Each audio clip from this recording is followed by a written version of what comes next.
Hey everyone, it's Cazz Boylan, your independent Stampin' Up demonstrator here in Australia.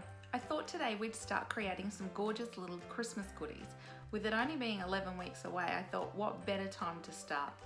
Now Stampin' Up has just released the latest Christmas catalogue, so if you haven't got your hands on one or you'd like to receive one, just PM me and I'll get one out in the mail for you.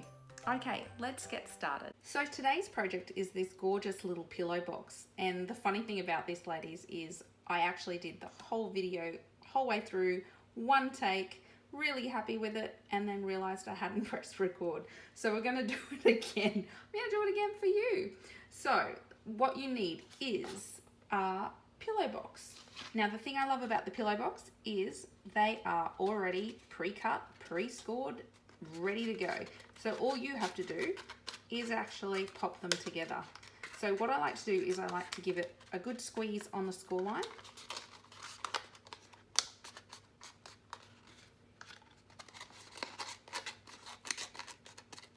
Now at this stage, this is when you'd actually pop your goodies inside, some gorgeous little roses, chocolates, or a nice little necklace or bracelet for someone. Now, the next thing you're gonna need is a piece of the Joyous Noel paper sweep. Now, this is beautiful. I love the coppery gold embellishment on the paper. And what we're going to do is pop that to the side. We're going to put some snail on the bottom. And what I like to do, this is your top, ladies and gentlemen, and this is your bottom. So I like to pop this in the center of the box.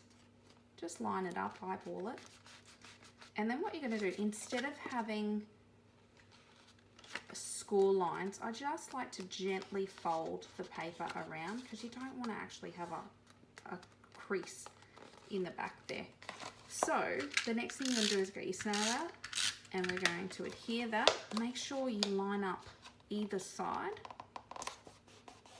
like so. Next thing you're going to do is we are going to bring in our beautiful reversible ribbon. So for those of you who had your prom in the 80s, which isn't me, but still I can remember them, one side is shot beautiful copper tone and the other side is the beautiful Merlot, which is stunning. So I'm going to do the Merlot side on the outside. So put copper side down. I will have all the measurements for this project on my blog, so don't worry about measurements right now. What we're going to do is we're going to do a cute little bow over in this corner here.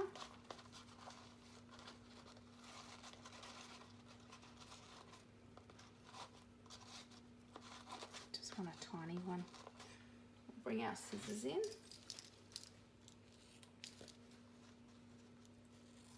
Like so. Now the next thing we're going to do, we're going to use our tag and, I think it's tag and tiding, because I've just used it, I can't find it. Here we go, tags and tiding. So the thing I love most about this stamp set is you stamp one image and then you run it through the Big Shot and it individually cuts out each of these sentiments.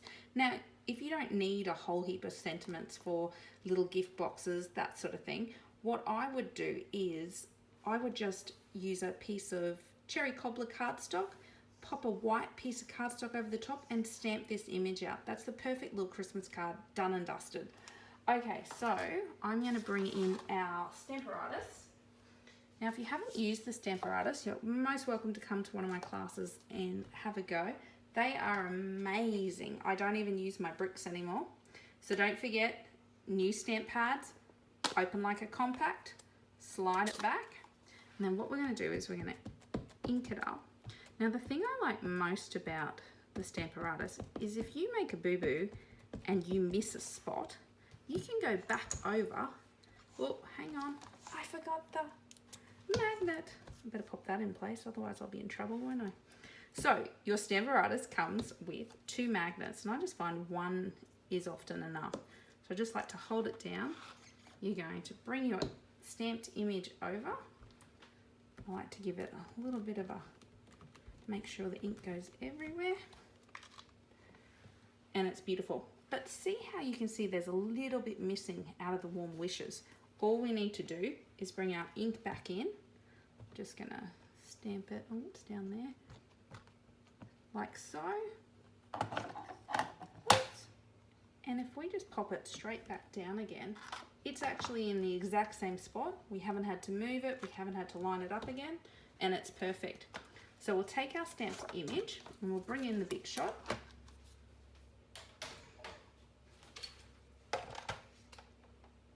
So here is our big shot. All we need to do is put our stamped image down, and as you can see, here is our framelit, and we line it up. Doesn't take much to do. I'm just a bit OCD and like them perfect.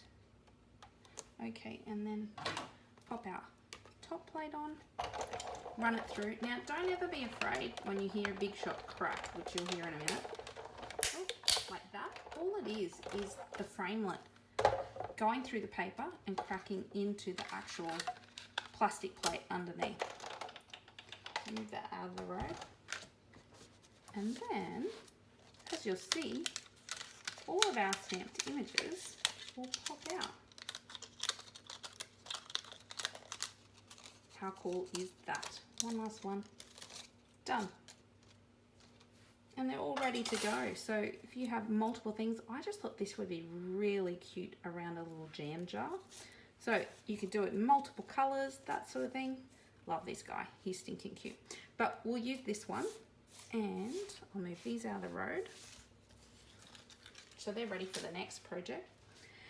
And then we'll bring this back in, and we're going to grab, now this is the Festive Farmhouse Cotton Twine. So it comes in a pack of 3.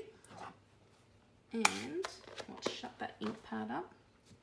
We're going to cut off just a little bit. We'll thread it through like so, and I just like to pop it under the ribbon if I can see it. No! Here we go. And then just bring it up close and tight to the actual bow itself. We'll just do a little knot. For those who don't know me, I had microsurgery on my finger and it doesn't work properly. It drives me batty. But it's not going to stop me from crafting, right?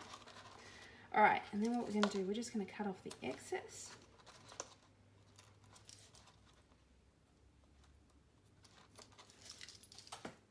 Done. How cute is that? I'll pop those away.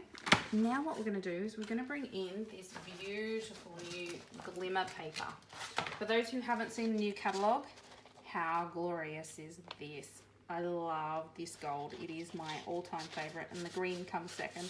I just find the red, it's not as bright and iridescent as the other two, but you know I'm going to use it because I love it. So we are going to find our punch. Now this is our new mistletoe punch. The thing about this one, if you punch 12 of these out, you can make it into a wreath. The other thing I love about it is that it looks like Rudolph's ears. So I'm going to have a play with that and make a card for you with that another time. So we're going to punch out 3 of these. I might actually get, yep. Don't waste beautiful paper. Like so. And what we're going to do, we're going to get our sticky dots, mini glue dots. And what I'll do is I'll just pop one on each of them.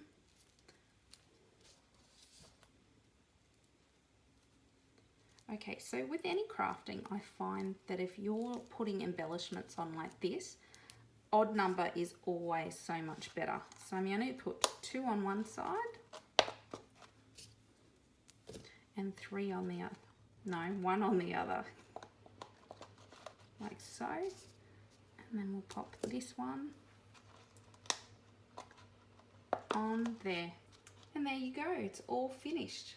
Isn't it sweet? So if you want any of the dimensions, just pop over to my blog and I'll have all the dimensions for the cardstock and the ribbon and all the products that we used. Thank you so much for watching. Take care. Bye.